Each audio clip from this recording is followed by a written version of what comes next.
I guess I am first on this one. Nice.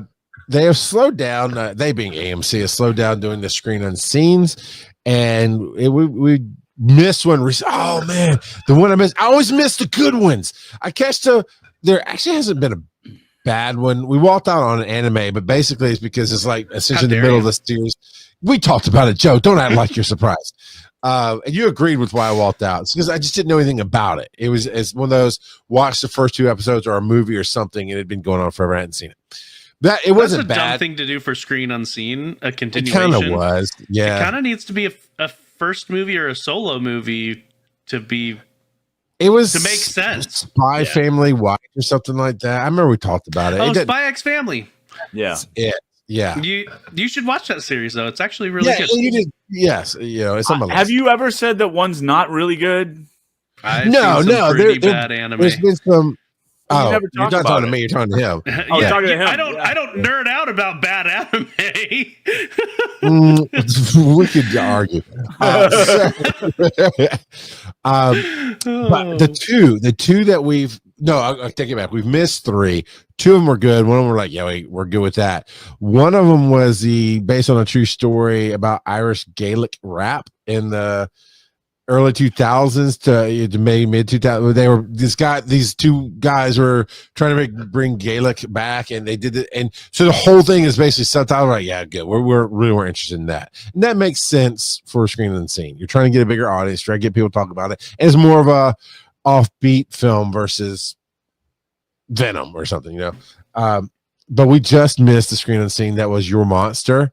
And that looked so good. If you haven't seen the trailers, go look it up. It's a rom-com with a real monster in it. The girl, her boyfriend leaves her, and she is just falling apart. I'm not sure how the monster shows up in her house, but he's like a Beauty and the Beast level monster, and it looks so funny. And it's got some crossover from sci-fi to rom-com stuff in it. And that was the last one, and we weren't able to make it.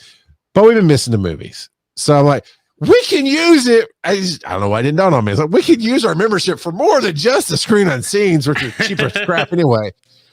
I don't know how people go to the movies without memberships, dude. I went to see the Venom: The Last Dance on IMAX. $20 a ticket is what we saved. Yep.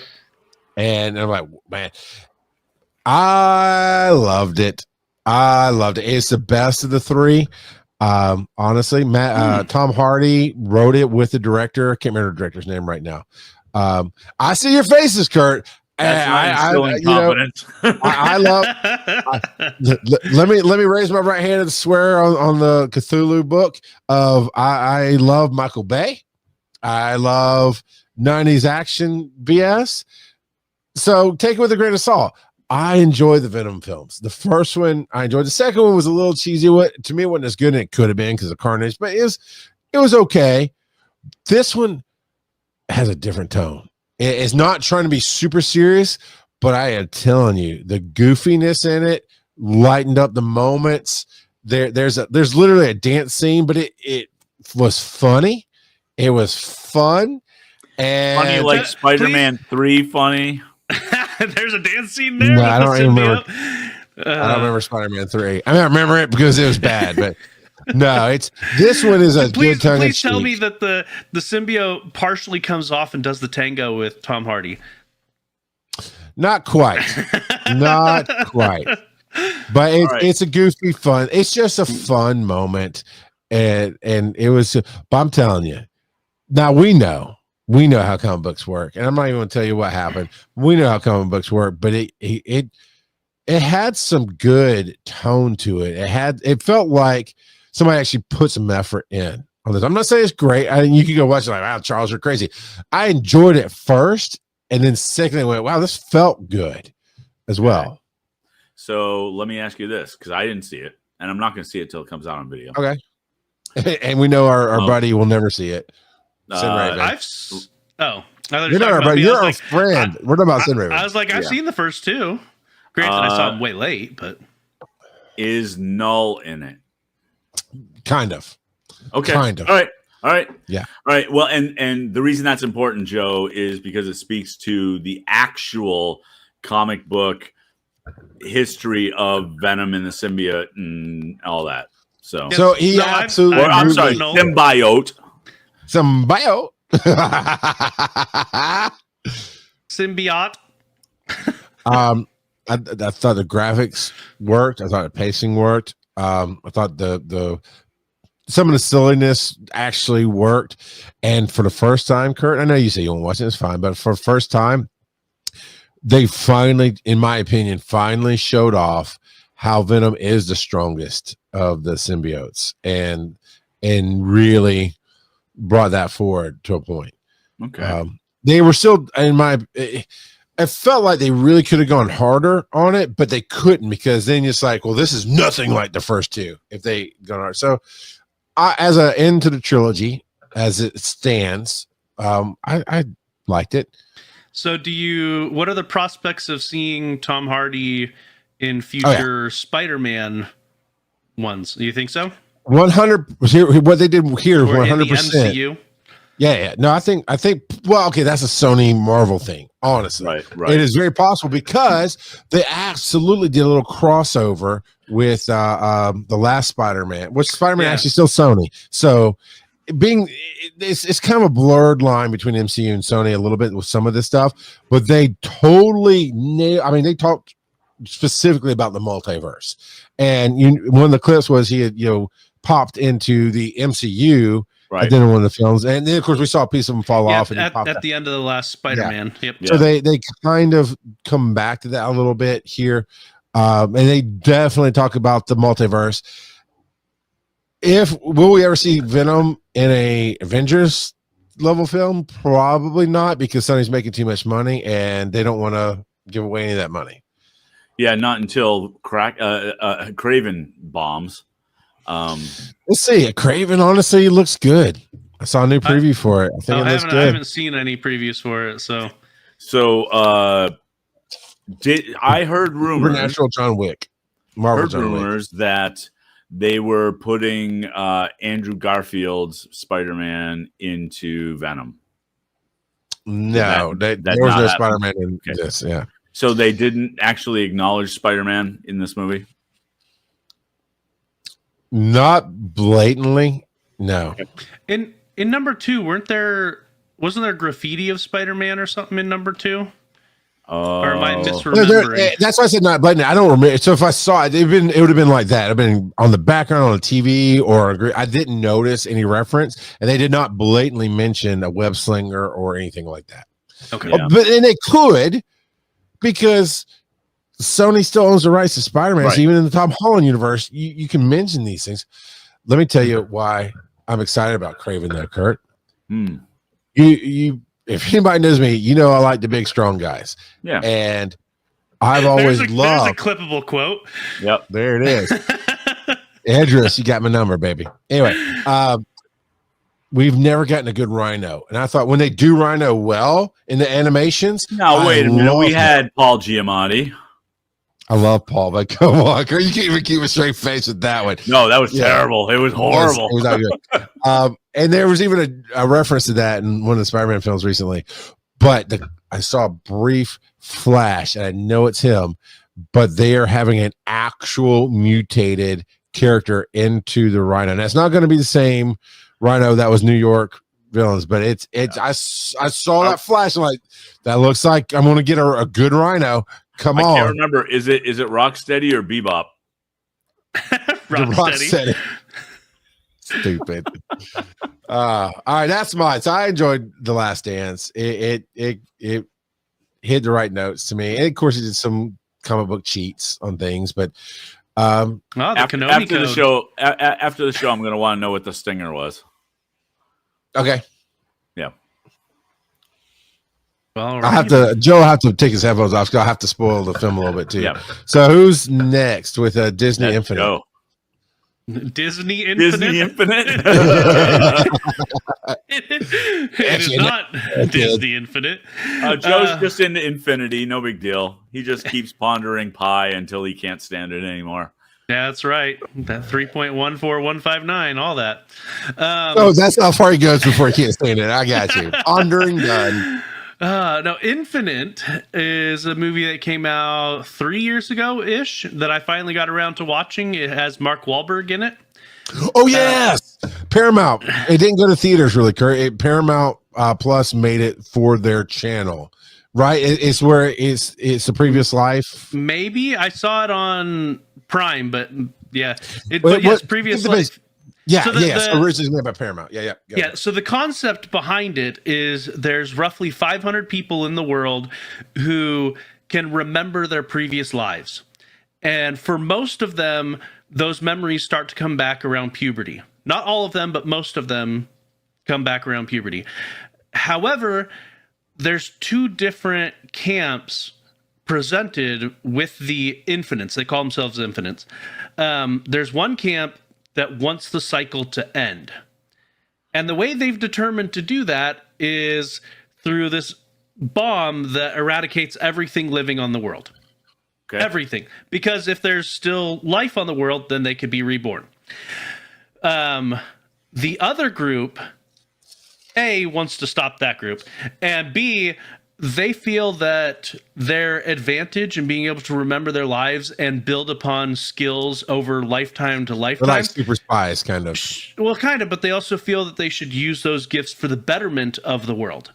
And I thought it was a great concept. It's based off of a book. I haven't read the book, but I am curious to read the book because it was very obvious while watching it that there were chunks missing. Okay. It was, and so I looked it up. I'm like, this is based on a book, isn't it? Because there were different tidbits here and there that just felt off because it felt like we were missing context. And so I am curious to go read the book. I can't even remember what the book was called at this point. I'd have to look it up again. But I really enjoyed the concept of it. It had a lot of great action in it. And yeah, it was an enjoyable watch. Can't they have a real death? Maybe I'm mixing it up with something else, but I thought there was something where somebody had a real death and like, oh crap. Not quite. So one of the guys invented something that would temporarily prevent the rebirth cycle. Okay. But it wasn't a permanent thing, it was a temporary thing. Gotcha. Looks right up my alley. It definitely is, like, because I enjoyed movies kind of like I Am Number 4. Yeah. I've actually read those books. They're pretty good. Is it at least the main series? Push? Yep. Yeah. Pushes. But you know what I'm saying? That kind of thing. Indie hero films, if you're a super Marvel, natural, whatever film. Yeah. Well, and if they have a taste of time travel in them, sign me up. Yep. Jumper was not a great film, but I enjoyed the crap out of it. Me too. Me too. I did. And actually, the author of Jumper has gone back and written the Irish guy, the Irish character from that. Yeah. He wrote a book about him, even though he wasn't actually in the original book. Wow. Because he liked the character that they made for the movie so much that he went and wrote a book about him. Oh, what was that movie with was it Ryan Reynolds? Yeah. The Adam Project. The Adam Project. I love that movie. Yeah. That one was very good too. It was great. I was trying to think superhero, and I'm like, I guess time travel. A little both. Yeah. So anything kind of like up that alley, I'm in, because it doesn't take much. And the only thing they haven't done yet is they haven't adapted my very favorite time travel story yet to a movie. Which is called The Man Who Folded Himself by David Gerald. Sounds painful. And it is this kid, he's like 18, 19 years old. He gets, as a gift from his uncle, a time belt. And the time belt allows him to travel in time. And through that, he finds that there are infinite universes.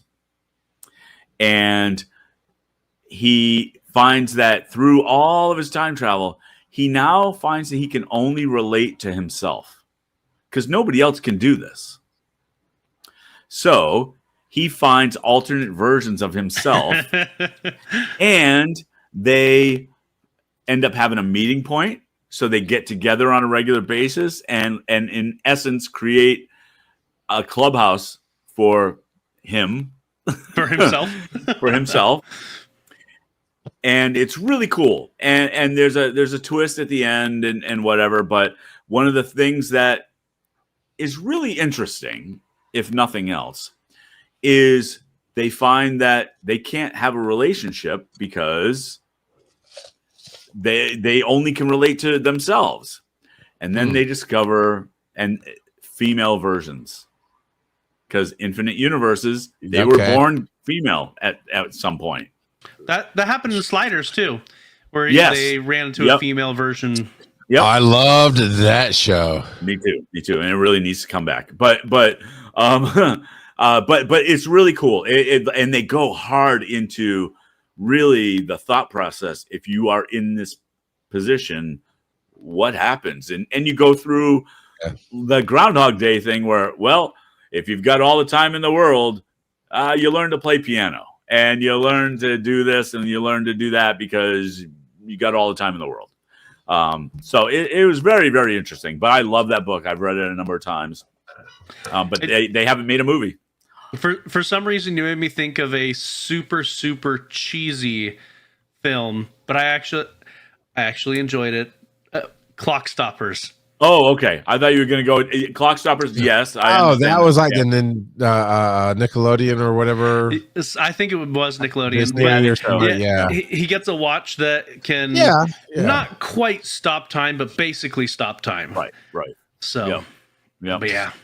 Very cool. So this next one feels like somebody went back and scraped a whole bunch of ones that I brought to the table over the years. 3D / Demon Slayer / Too Good to Go. Okay. Yeah. So, and these will be real quick. That's why I put 3 of them in. Sure. 3D. I am still up to my eyeballs interested in 3D, and I've been printing out stuff like a madman. My latest project for my granddaughter's birthday is on Saturday. Are you gonna show it? Oh yeah, you know he is. Is it Pinocchio? Nope. No, Mario. It's a yeah. Okay. So this is simply the head.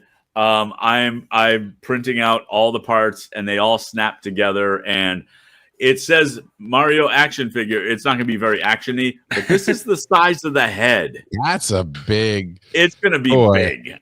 Yeah. So it's like 5 or 6 plates big, and so there's that. Random Kid is not that segment.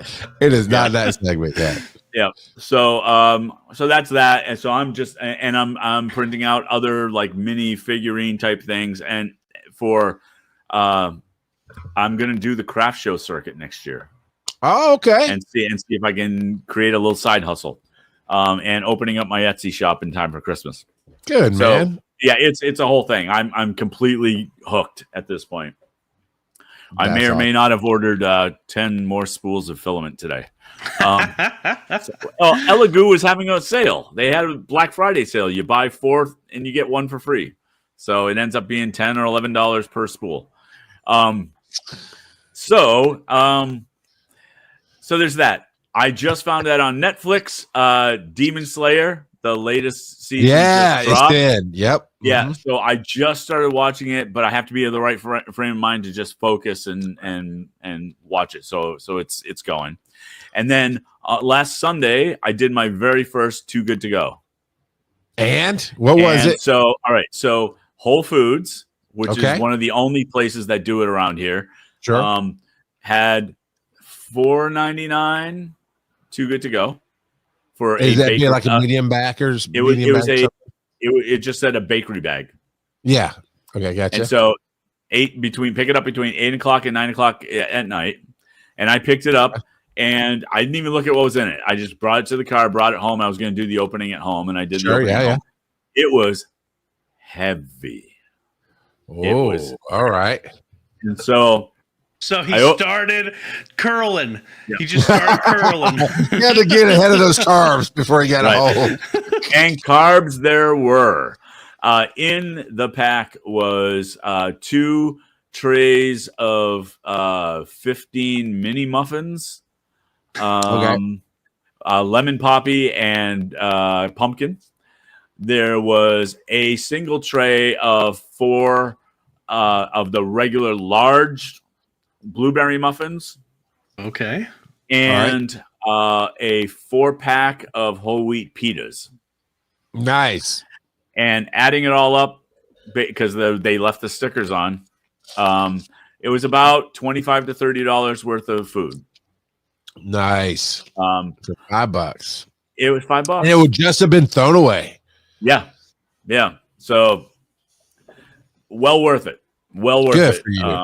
At least now. And so I'm keeping my eyes open. I'm not going to do it all the time because I don't need those carbs.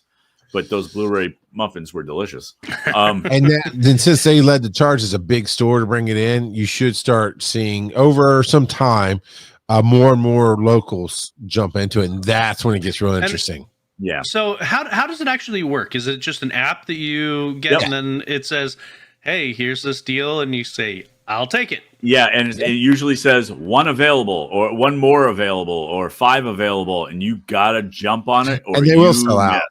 Yeah. So absolutely, Joe. And search is only within a small parameter. So if you want to drive further, you can take the pin and move it further and that kind of thing. Like I have to move mine more towards Atlanta sometimes just to get something different. But it started with 1 or 2 for us as well. It started with high-end local bakeries, like people who are doing this as a living as an individual, had their own shops. So it was gourmet. Gourmet is what I'm trying to say. And artisan bread. Yeah, and they were using it, whatever you well, say. more like cupcakes and stuff. But yeah, but they were using it to bring people into their store, because you can pick it up midday, and that's kind of the telltale things. Like, oh, they're getting you. And I'm not opposed to that at all. When you're talking about a $25 set of cupcakes that my wife and daughter fell in love with, and we got it for $5 for it, great advertisement. And some of it is when it is absolutely like Krispy Kreme. In our area, we have a lot of those donut shops in our area. So it's like, hey, you pick it up, like he said, between 8 and 9 right before closing, and they just give you what's in the rack instead of throwing it out. So you're saving food waste. Good to Go does make donations to food banks and that kind of thing with what you're paying. And you're maybe discovering some new areas. And we found a ghost kitchen near us that has stuff we can never imagine. We didn't thought was possible. Like 2 or 3 different types of Indian and halal food, and then some Thai food. And then, of course, for the normies, they had like a juicy crab and a something like a Longhorn Steakhouse that they just order it, and you walk in and it's as big as this studio, and that's it. And they just bring the stuff to the window. But man, yeah, you can discover so many different things. I've only had 1 bad experience. I mean, I've had 1 or 2. I just didn't care for the food, but that's not a bad experience. That's just what could happen. But yeah, it's. I think in your area, the Chattanooga area, you probably have some pretty good options, and it is just, and you can actually favorite. You go to the store and you like it, you hit favorite, it'll remind you, hey, that store you liked has a deal on today. You want to go grab it. Makes me think of when we were living in Idaho college, there was a thing called Bountiful Basket there. Okay. Yeah, I've heard of that one. Where they buy a whole bunch of produce in bulk, and you go, like, everyone who buys a basket goes and separates all of the stuff into the separate baskets, and then you just take your portion home. And so you just separate it all entirely evenly. It takes you maybe half an hour or so, depending on how many people show up. And I can't remember how much it was, but you got basically double the worth of produce out of it than you would if you had bought everything separate. Granted, there was often some things that we were like, we have no idea what to do with this jicama that we got, or something like that. But it often became a learning experience too. Like, what can we do with this jicama that we just got? Right. Okay, so my wife put in there. It was at the time, and granted, this was over a decade ago, $15 for $50 for produce ish. It's kind of like that without the work, and you get to pick and choose your restaurants type of deal. This types of food. I always wanted to try some different vegetarian, fake meats, right? The tofurkeys and whatever. Didn't like, so we got a veggie plate. at one of these places, a vegetarian plate that had wings and all this other stuff. The other stuff was decent. The mac and cheese was really good, but I didn't like the texture of the wings. But it's that trial. You didn't know what to do with jicama. You might get something you don't like, but it absolutely goes to a good cause. They're very responsive if you have a bad experience, which hopefully will be rare, if at all. And the worst case scenario is they're not in your area or you're very limited, like Kurt is. But it took us in Conyers, because we're in the suburbs of Atlanta, basically. It took about a month and a half. So Erin had heard about it on TikTok. It wasn't in her area, so she did the whole follow requesting. Then one or two people popped up. Then in about a month and a half, now we have a ton of options. And Circle K is one of their partners. Yep, Circle K is what they have them up here as well, and so we get some Circle K offers. Just not any of the Circle Ks that are real near me. Yeah. And she got one bag finally from it. And I don't remember what was in, but it was disappointing. But they cancel. Ours cancels a lot. Oh, okay. Yeah. Well, so I just reserved one for a new place here in town. That's a mom and pop bakery. So called the Tex-Mex Bakery. No idea. I've never heard of them. So it was $5.99. So I'll report back next week. but I don't know what they have. I've never been. And Joe, you get a code, so they don't charge your card till you get there. That tells you what it is. It acts like it goes through on the app, whatever. You show up at the time. It says, show them this code. Sometimes they verify it. Sometimes they just know, okay, this is a thing. Like Krispy Kreme's like, okay, sure, we'll give you a dozen. And then once they confirm on the app that you've picked it up, then it charges your card. So if they cancel or you don't show up, there's nothing lost there.